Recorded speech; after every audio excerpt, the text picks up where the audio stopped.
রোজকার মতো আজও চলে গেছিলাম সকাল সকাল বাজারে, বাজার টাজার করে বাড়ি নিয়ে চলে আসি। তার মধ্যে আসার সময় আমার একটা ফোন আসে যে আমার আজকে দুটো অর্ডারের কাজ আছে।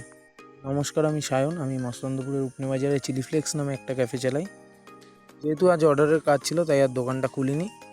ফার্স্ট যে কাজটা ছিল সেটা ছিল একটা ফ্যামিলির, তাদের আজকে রুটি আর চিলি চিকেনের অর্ডার ছিল। তো আমি চিকেনটা ফার্স্টে মশলাপাতি দিয়ে ম্যারিনেশন করতে থাকি। ফার্স্টে চিনি, নুন, গোলমরিচের গুঁড়ো, একটু হালকা আজিনা আর কর্নফ্লাওয়ার, ডিম এগুলো দিয়ে ভালো করে ম্যারিনেশন করে ফ্রিজে রেখে দিই আধা ঘন্টার জন্য। তারপরে পকোড়াগুলো ভেজে চিলি চিকেনটা আমি রেডি করতে থাকি। আর আমি টুকটাক এরকম জন্মদিন বা যে কোনো অনুষ্ঠানের অর্ডার নিয়ে থাকি।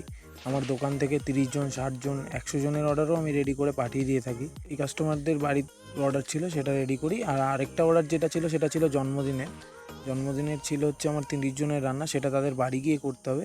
তাদের ছিল মিক্স রাইস আর চিকেন কষা।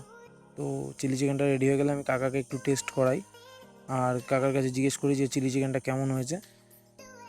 টেস্টটা কেমন হয়েছে চিলি চিকেনের? ভালো হয়েছে। ভালো হয়েছে তো? তো কাকা খেয়ে বলে খুব সুন্দর হয়েছে। জানি না কাকা সত্যি বলছিল কি না। এই অর্ডারটা রেডি করে কাস্টমারকে হ্যান্ড ওভার করে আমি জন্মদিন বাড়ির দিকে চলে যাই। জন্মদিন বাড়ি গিয়ে আর কোনো ভিডিও করতে পারিনি যেহেতু একাই ছিলাম আমি।